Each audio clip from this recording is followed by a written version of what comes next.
নমস্কাৰ সকলোকে স্বাগতম জনাইছো লাভলি ষ্টাডিজ ইউটিউব চেনেলৰ নতুন এটা ভিডিঅ'লৈ। আজি আমি আসাম পুলিচ এবি আৰু ইউবি পৰীক্ষাৰ বাবে এখন মডেল কুৱেশ্যন পেপাৰ লৈ আহিছো। এই মডেল কুৱেশ্যন পেপাৰখনত 35টা কুৱেশ্যন আছে। 35টা কুৱেশ্যনৰ ভিতৰত তোমালোকে কেইটাৰ শুদ্ধ উত্তৰ দিব পাৰা কমেন্ট বক্সত জনাই দিব। তো ব্লগচোন আজিৰ ভিডিঅ'টো আৰম্ভ কৰো। আজি আমাৰ ফাৰ্ষ্ট কুৱেশ্যনটো দিয়া আছে, প্ৰথম অসমীয়া সনেট পুথিখনৰ নাম কি? অপশ্যন 4টা দিয়া আছে, ইয়াৰ মাজৰ শুদ্ধ উত্তৰ তোমালোকে জনাই দিব। নেক্সট কুৱেশ্যন, প্ৰথম অসমীয়া ৰোমান্টিক কবিতাটো কি? প্ৰথম অসমীয়া ৰোমান্টিক কবিতাটো কি সুধিছে। ইয়াত 4টা অপশ্যন দিয়া আছে, ইয়াৰ মাজৰ শুদ্ধ উত্তৰ অপশ্যন চি বনকুঁৱৰী। প্ৰথম অসমীয়া ৰোমান্টিক কবিতাটো হৈছে বনকুঁৱৰী। নেক্সট কুৱেশ্যন, অসমৰ প্ৰথম দৈনিক বাতৰি কাকতখনৰ নাম কি? অসমৰ প্ৰথম দৈনিক বাতৰি কাকতখনৰ নাম কি সুধিছে। ইয়াৰ মাজৰ শুদ্ধ উত্তৰটো হ'ব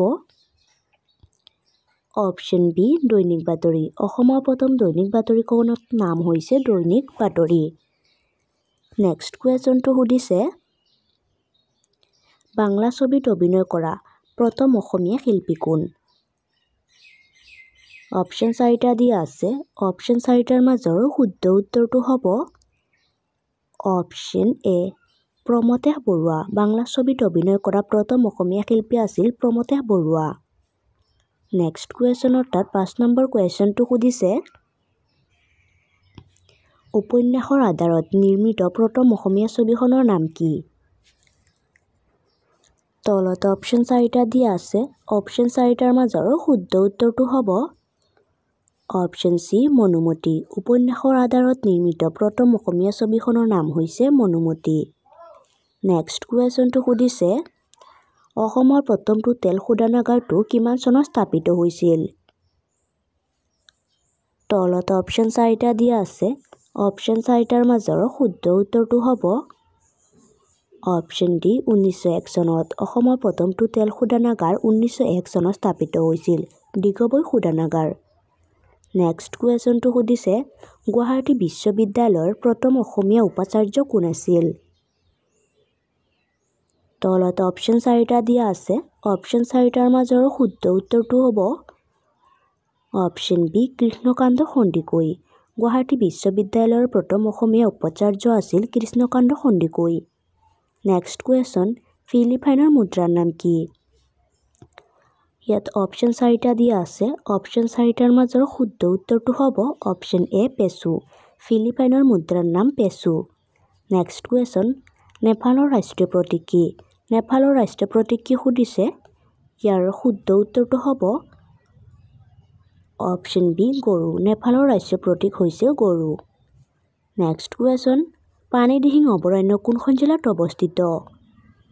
তলত অপশ্যন 4টা দিয়া আছে, অপশ্যন 4টাৰ মাজৰ শুদ্ধ উত্তৰটো হ'ব অপশ্যন ডি শিৱসাগৰ জিলা। পানীদিহিং অভয়াৰণ্য শিৱসাগৰ জিলাত। নেক্সট কুৱেশ্যন, লাওখোৱা অভয়াৰণ্য কোনখন জিলাত অৱস্থিত? অপশ্যন 4টা দিয়া আছে, ইয়াৰ শুদ্ধ উত্তৰটো হ'ব অপশ্যন এ নগাঁও জিলা। লাওখোৱা অভয়াৰণ্য নগাঁও জিলাত অৱস্থিত। নেক্সট কুৱেশ্যন, ৰাজ্য এখনৰ সাংবিধানিক মুৰব্বী কোন? ৰাজ্য এখনৰ সাংবিধানিক মুৰব্বী কোন সুধিছে। ইয়াৰ মাজৰ শুদ্ধ উত্তৰটো হ'ব অপশ্যন চি ৰাজ্যপাল। ৰাজ্য এখনৰ সাংবিধানিক মুৰব্বী হৈছে ৰাজ্যপাল। নেক্সট কুৱেশ্যন, ৰাজ্যপালৰ কাৰ্যকাল কিমান বছৰ? ৰাজ্যপালৰ কাৰ্যকাল কিমান বছৰ সুধিছে। ইয়াৰ মাজৰ শুদ্ধ উত্তৰটো হ'ব অপশ্যন এ 5 বছৰ। ৰাজ্যপালৰ কাৰ্যকাল 5 বছৰ। নেক্সট কুৱেশ্যন অৰ্থাৎ 14 নম্বৰ কুৱেশ্যনটো সুধিছে, 14 নম্বৰ কুৱেশ্যন, অসম ৰাজ্যিক বিত্ত আয়োগ কিমান চনত গঠন হৈছিল? তলত অপশ্যন 4টা দিয়া আছে, অপশ্যন 4টাৰ মাজৰ শুদ্ধ উত্তৰটো হ'ব অপশ্যন বি 1995 চনত। অসম ৰাজ্যিক বিত্ত আয়োগ 1995 চনত গঠন হৈছিল। নেক্সট কুৱেশ্যন, উগ্ৰতাৰা দেৱালয় কোনে নিৰ্মাণ কৰিছিল? তলত অপশ্যন 4টা দিয়া আছে, অপশ্যন 4টাৰ মাজৰ শুদ্ধ উত্তৰটো হ'ব অপশ্যন চি শিৱসিংহ। উগ্ৰতাৰা দেৱালয় শিৱসিংহই নিৰ্মাণ কৰিছিল। নেক্সট কুৱেশ্যন অৰ্থাৎ 16 নম্বৰ কুৱেশ্যন কামাখ্যা মন্দিৰ কোনটো পাহাৰত অৱস্থিত ইয়াত অপশ্যন 4টা দিয়া আছে অপশ্যন 4টাৰ মাজৰ শুদ্ধ উত্তৰটো হ'ব অপশ্যন এ নীলাচল পাহাৰ কামাখ্যা মন্দিৰ নীলাচল পাহাৰত অৱস্থিত নেক্সট কুৱেশ্যন কাৰেংঘৰ কোনজন স্বৰ্গদেৱে নিৰ্মাণ কৰাইছিল তলত অপশ্যন 4টা দিয়া আছে ইয়াৰ মাজৰ শুদ্ধ উত্তৰটো হ'ব অপশ্যন সি ৰাজেশ্বৰ সিংহ কাৰেংঘৰ ৰাজেশ্বৰ সিংহই নিৰ্মাণ কৰাইছিল নেক্সট কুৱেশ্যন অৰ্থাৎ 18 নম্বৰ কুৱেশ্যন ভাৰতীয় সংবিধানৰ কোনটো অনুচ্ছেদে ৰাজহুৱা নিয়োগত সকলো নাগৰিককে সম সুযোগৰ ব্যৱস্থা কৰিছে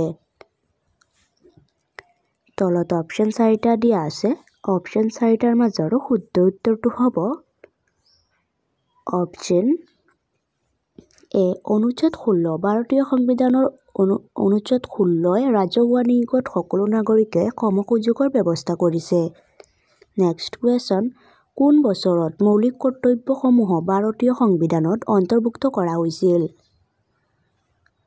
তলত অপশ্যন 4টা দিয়া আছে অপশ্যন 4টাৰ মাজৰ শুদ্ধ উত্তৰটো হ'ব অপশ্যন ডি 1976 চনত 1976 চনত মৌলিক কৰ্তব্যসমূহ ভাৰতীয় সংবিধানত অন্তৰ্ভুক্ত কৰা হৈছিল নেক্সট কুৱেশ্যন ভাৰতত প্ৰথমবাৰ সংশোধনী কেতিয়া গৃহীত হৈছিল তলত অপশ্যন 4টা দিয়া আছে ইয়াৰ মাজৰ শুদ্ধ উত্তৰটো হ'ব অপশ্যন এ 1951 চনত ভাৰতত প্ৰথমবাৰ 1951 চনত সংশোধনী গৃহীত হৈছিল নেক্সট কুৱেশ্যন অৰ্থাৎ 21 নম্বৰ কুৱেশ্যনটো সুধিছে সংবিধানৰ কিমানতম সংশোধনী অনুসৰি ভাৰতীয় সংবিধানত নাগৰিকৰ কৰ্তব্যসমূহ সন্নিৱিষ্ট হৈছে তলত অপশ্যন 4টা দিয়া আছে অপশ্যন 4টাৰ মাজৰ শুদ্ধ উত্তৰটো হ'ব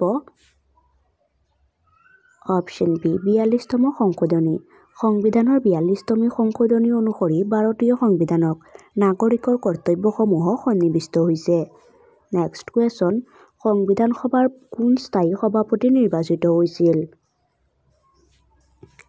তলত অপশ্যন 4টা দিয়া আছে অপশ্যন 4টাৰ মাজৰ শুদ্ধ উত্তৰ অপশ্যন সি ৰাজেশ্বৰ প্ৰসাদ সংবিধান সভাৰ ৰাজেশ্বৰ প্ৰসাদ স্থায়ী সভাপতি নিৰ্বাচিত হৈছিল নেক্সট কুৱেশ্যন ৰুদ্ৰ সিংহৰ মাকৰ নাম কি আছিল তলত অপশ্যন 4টা দিয়া আছে অপশ্যন 4টাৰ মাজৰ শুদ্ধ উত্তৰটো হ'ব অপশ্যন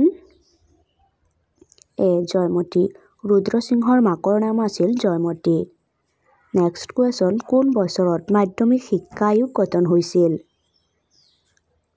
তলত অপশ্যন 4টা দিয়া আছে অপশ্যন 4টাৰ মাজৰ শুদ্ধ উত্তৰটো হ'ব অপশ্যন সি 1952 চনত 1952 চনত মাধ্যমিক শিক্ষা আয়োগ গঠন হৈছিল ভাৰতৰ ক'ত প্ৰথম কপাহী কল প্ৰতিষ্ঠা হৈছিল তলত অপশ্যন 4টা দিয়া আছে অপশ্যন 4টাৰ মাজৰ শুদ্ধ উত্তৰটো হ'ব অপশ্যন বি কলকাতা নেক্সট কুৱেশ্যনটো সুধিছে হাড়ৰ পৰা কি মৌল পোৱা যায় তলত অপশ্যন 4টা দিয়া আছে ইয়াৰ মাজৰ শুদ্ধ উত্তৰটো হ'ব অপশ্যন এ ফছফৰাছ হাড়ৰ পৰা ফছফৰাছ মৌল পোৱা যায় নেক্সট কুৱেশ্যন কামৰূপত পাল ৰাজবংশ কোনে প্ৰতিষ্ঠা কৰিছিল তলত অপশ্যন 4টা দিয়া আছে ইয়াৰ মাজৰ শুদ্ধ উত্তৰটো হ'ব অপশ্যন বি ব্ৰহ্মপাল কামৰূপত পাল বংশ ব্ৰহ্মপালে প্ৰতিষ্ঠা কৰিছিল নেক্সট কুৱেশ্যন আন্তঃৰাষ্ট্ৰীয় চলচ্চিত্ৰ মহোৎসৱ অংশগ্ৰহণ কৰা প্ৰথম অসমীয়া ছবি কোনখন ইয়াত 4টা অপশ্যন দিয়া আছে 4টা অপশ্যনৰ মাজৰ শুদ্ধ উত্তৰটো হ'ব অপশ্যন এ পুৱেৰণ আন্তঃৰাষ্ট্ৰীয় চলচ্চিত্ৰ মহোৎসৱ অংশগ্ৰহণ কৰা প্ৰথম অসমীয়া ছবি হৈছে পুৱেৰণ নেক্সট কুৱেশ্যন গুৱাহাটী দূৰদৰ্শন কেন্দ্ৰ কেতিয়া প্ৰতিষ্ঠা হৈছিল তলত অপশ্যন 4টা দিয়া আছে অপশ্যন 4টাৰ মাজৰ শুদ্ধ উত্তৰটো হ'ব অপশ্যন ডি 1982 চনত গুৱাহাটী দূৰদৰ্শন কেন্দ্ৰ 1982 চনত প্ৰতিষ্ঠা হৈছিল ডিস্কভাৰী অফ আছাম কোনে লিখিছিল তলত অপশ্যন 4টা দিয়া আছে ইয়াৰ মাজৰ শুদ্ধ উত্তৰটো হ'ব option A Satish Chandra Kakati discovery of Assam Satish Chandra কাকতিয়ে লিখিছিল নেক্সট কুৱেশ্যনটো সুধিছে আমাৰ শৰীৰৰ আটাইতকৈ ডাঙৰ গ্ৰন্থি কোনটো তলত অপশ্যন 4টা দিয়া আছে অপশ্যন 4টাৰ মাজৰ শুদ্ধ উত্তৰটো হ'ব অপশ্যন সি যকৃত আমাৰ শৰীৰৰ আটাইতকৈ ডাঙৰ গ্ৰন্থিটো হৈছে যকৃত তলৰ কোনখন গ্ৰন্থ মেগাছনে নিজে ৰচনা কৰিছিল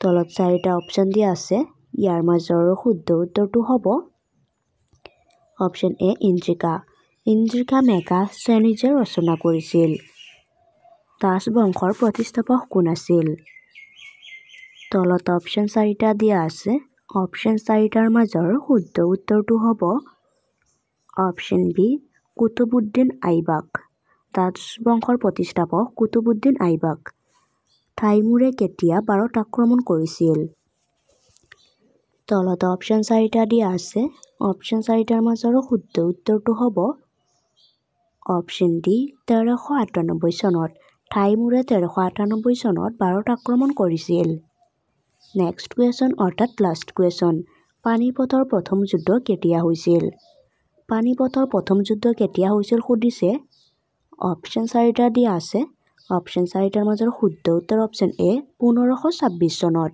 পানিপথৰ প্ৰথম যুদ্ধ 1526 চনত হৈছিল